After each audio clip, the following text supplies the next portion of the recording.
కీర్తనల గ్రంథము 109వ అధ్యాయము. నా స్తుతికి కారణభూతుడవగు దేవా, మౌనముగా ఉండకుము. నన్ను చెరపవలెనని భక్తిహీనులు తమ నోరు, కపటము గల తమ నోరు తెరచియున్నారు. వారు నా మీద అబద్ధములు చెప్పుకొనుచున్నారు. నన్ను చుట్టుకొని నా మీద ద్వేషపు మాటలాడుచున్నారు. నిర్నిమిత్తముగా నాతో పోరాడుచున్నారు. నేను చూపిన ప్రేమకు ప్రతిగా వారు నా మీద పగపట్టి ఉన్నారు. అయితే నేను మానక ప్రార్థన చేయుచున్నాను. నేను చేసిన మేలునకు ప్రతిగా కీడు చేయుచున్నారు. నేను చూపిన ప్రేమకు ప్రతిగా నా మీద ద్వేషముంచుచున్నారు. వాని మీద భక్తిహీనుని అధికారిగా నుంచుము. అపవాది వాని కుడి ప్రక్కను నిలుచునుగాక. వాడు విమర్శలోనికి తేబడినప్పుడు దోషి అని తీర్పు నొందునుగాక. వాని ప్రార్థన పాపమగునుగాక. వాని జీవిత దినములు కొద్దివగునుగాక. వాని ఉద్యోగమును వేరొకడు తీసుకొనుగాక. వాని బిడ్డలు తండ్రి లేని వారవుదురుగాక. వాని భార్య విధవరాలగునుగాక.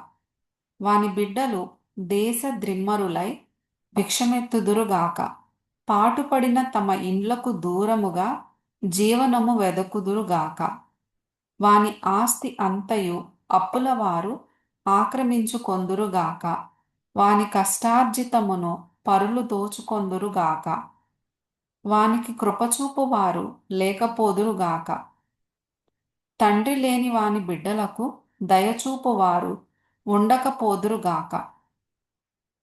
వాని వంశము నిర్మూలము చేయబడునుగాక. వచ్చుతరమునందు వారి పేరు మాసిపోవునుగాక. వాని పితరుల దోషము యెహోవా జ్ఞాపకములో నుంచుకొనుగాక. వాని తల్లి పాపము తుడుపు పెట్టబడక యుండునుగాక. ఆయన వారి జ్ఞాపకమును భూమి మీద నుండి కొట్టివేయునట్లు ఆ పాపములు నిత్యము యెహోవా సన్నిధిని కనబడుచుండునుగాక. ఏలయనగా కృపచూపవలెనన్న మాట మరచి శ్రమనొందిన వానిని, దరిద్రుని, నలిగిన హృదయము గల వానిని చంపవలెనని వాడు అతని తరిమెను. శపించుట వానికి ప్రీతి గనుక అది వాని మీదికి వచ్చియున్నది. దీవెనయందు వానికిష్టము లేదు గనుక అది వానికి దూరమాయెను. తాను పైబట్ట వేసికొనున్నట్లు వాడు శాపము ధరించెను. అది నీళ్ల వలె వాని కడుపులో చొచ్చియున్నది. తైలము వలె వాని ఎముకలలో చేరియున్నది.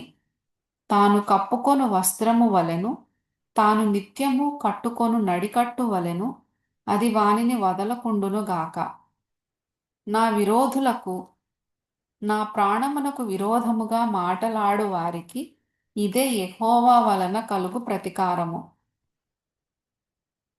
యెహోవా, ప్రభువా, నీ నామమును బట్టి నాకు సహాయము చేయుము. నీ కృప ఉత్తమమైనది గనుక నన్ను విడిపింపుము. నేను దీనదరిద్రుడను, నా హృదయము నాలో గుచ్చబడి ఉన్నది. సాగిపోయిన నీడవలె నేను క్షీణించి ఉన్నాను. మిడతలను పారదోలునట్లు నన్ను పారదోలుదురు. ఉపవాసము చేత నా మోకాళ్ళు బలహీనమాయెను. నా శరీరము పుష్టి తగ్గి చిక్కిపోయెను. వారి నిందలకు నేను ఆస్పదుడనైతిని. వారు నన్ను చూచి తమ తలలు ఊచెదరు. యెహోవా, నా దేవా, ఇది నీ చేత జరిగినదనియు యెహోవావైన నీవే దీని చేసితివనియు వారికి తెలియునట్లు నాకు సహాయము చేయుము. నీ కృపను బట్టి నన్ను రక్షింపుము. వారు శపించుచున్నారు గాని నీవు దీవించుదువు.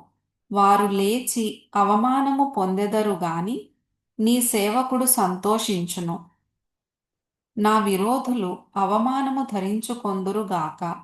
తమ సిగ్గునే నిలువుటంగీ వలె కప్పుకొందురుగాక. నా నోటితో నేను యెహోవాకు కృతజ్ఞతాస్తుతులు మెండుగా చెల్లించెదను. అనేకుల మధ్యను నేనాయనను స్తుతించెదను. దరిద్రుని ప్రాణమును విమర్శకు లోపరచు వారి చేతిలో నుండి అతని రక్షించుటకై యెహోవా అతని కుడి ప్రక్కను నిలుచుచున్నాడు.